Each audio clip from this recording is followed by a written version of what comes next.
بسم اللہ الرحمن الرحیم قال رسول اللہ صلی اللہ علیہ وسلم من احدث فی امرنا هذا ما لیس منہ فهو رد۔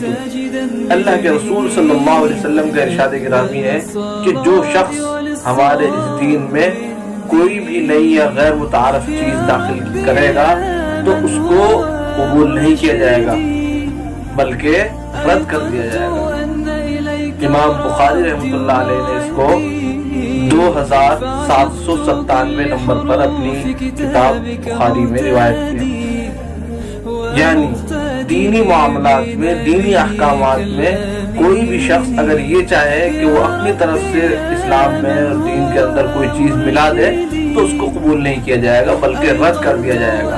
یعنی انہی باتوں پر عمل کریں اور انہی احکامات پر اور انہی احکامات کو قبول کیا جائے گا جو اللہ کے نبی صلی اللہ علیہ وسلم کی طرف سے امت کے لیے اللہ کے نبی صلی اللہ علیہ وسلم بتا کر گئے۔